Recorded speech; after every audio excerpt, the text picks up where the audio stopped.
앞서 몇몇 의원님들께서 중국의 서해 구조물 설치에 대해서 질의를 해주셨는데 저도 중요한 사안으로 생각이 돼서 몇 가지 좀 여쭙겠습니다. 중국이 아시다시피 최근에 칭다오 인근에 대형 철골 구조물 센난 2호를 추가로 설치했고 앞으로 총 12기 규모의 구조물 배치를 계획 중인 것으로 파악이 되고 있습니다. 이 구조물은 양식장이라고 중국은 주장하지만 외형은 석유 수출 플랫폼하고 비슷해서 실시간 해상 이동 기동이 가능하고 그렇기 때문에 단순한 양식 시설이 아닌 향후 영유권 주장하고 해양 통제권 확보를 위한 전초 기조로 활용될 가능성이 있다고 많은 전문가들이 보고 있습니다. 최근 중국의 이런 움직임은 몇 년 전부터 지속적으로 추진되어 온 서해 공정, 이른바 서해의 내화 전략과 밀접한 관련이 있는 것으로 추정이 되는데요.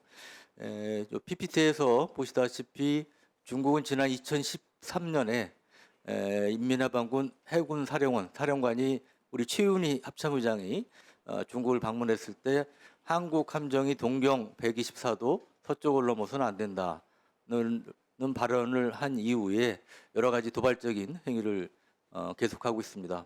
백령도 인근의 해상 관측 부위를 설치한다든지 중국 해군 함정이 백령도 인근 40km까지 접근한다든지 이런 행위가 있었고 2022년에는 중국의 항공모함 라오닝함이 우령에 70페리까지 접근한 적도 있습니다. 그렇기 때문에 이런 것은 그 단순한 해양 분쟁을 넘어서 우리 해양 주권과 국가 안보를 구조적으로 위협하는 중대한 도전이고요. 단기적인 충돌뿐 아니라 중장기적으로 서해를 중국이 사실상 앞바다로 만들 가능성까지 내포하고 있습니다. 장관님, 네. 외교부 장관님께 여쭙겠습니다. 이 중국의 이러한 것들이 그 단순한 외교 사안을 넘어서 전략적 안보 위협으로 봐야 한다는 시각도 있는데 장관님께서는 어떻게 생각하십니까? 모든 걸 염두에 두고 대응을 해야 되겠습니다. 네. 서해는 아시다시피 향후 중국의 대만 침공작전이라든지 대규모 대만 해협 사태 발생 시에 군사안보적으로 매우 민감하고 중요한 지역입니다. 예를 들면 그런 대만 사태 유사시, 이른바 대만 사태 시에 칭다오 인근에 있는 중국의 항공모함이나 핵잠수함이 지원을 가야 되는데 그 이동할 경로가 서해밖에 없죠. 그리고 평택 오산 미군 기지가 사실은 그러한 서해상에서 중국 함정 움직임들을 감시 또는 이제 견제할 수 있는 그런 역할을 할 수 있는 상황입니다. 그렇기 때문에 중국은 향후 이러한 구조물 설치 등을 통해서 유사시 한미 해군의 해상 기동을 차단하고 유사시 이제 한미 해군 연합 작전을 모력할 그런 가능성까지 우려가 되고 있습니다.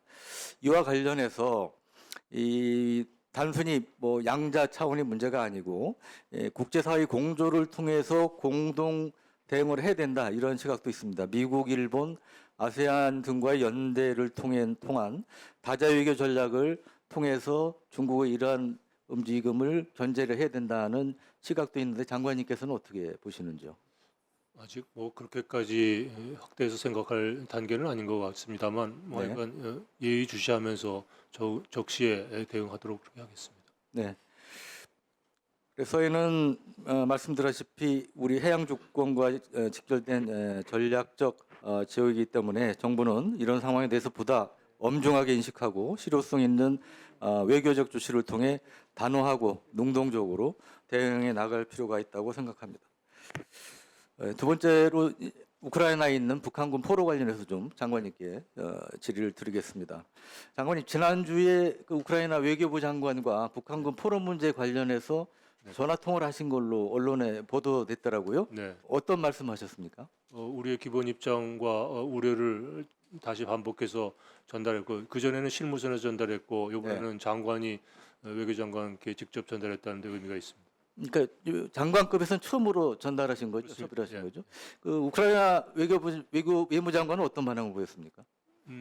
저희 입장을 존중한다. 네. 저희는 본인의 의사가 중요하고 네. 본인의 의사가 확인이 되면은 우리는 헌법상 우리 국민이기 때문에 전원 수용할 것이다.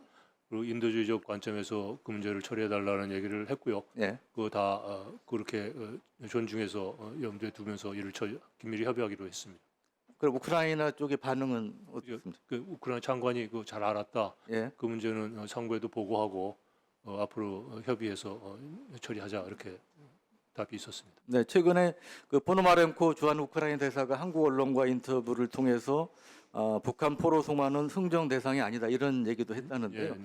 일각에서 이제 우크라이나가 우리나라의 무기 지원이라든지 이런 이제 조건을 걸고 이제 포로 송환 문제를 이제 추진하려 한다 이런 보도도 있었는데 뭐 그런 움직임은 없었습니까? 장관도 그렇게 얘기 안 했고 네. 주한 대사도 그렇게 언론 보도를 통해서 그런 입장을 밝힌 걸로 알고 있습니다. 네, 최근에 그 러시아의 쇼이구 서기가 그 김정은을 2시간 동안 만난 거 아시죠?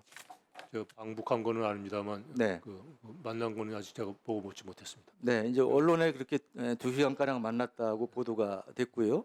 이 자리에서 작년에 양국이 합의한 전략적 동반자 협정 전면 이행을 논의했다고 얘기를 하는데 그 북한군 포로 송환 문제도 논의했을 가능성이 있다고 보십니까?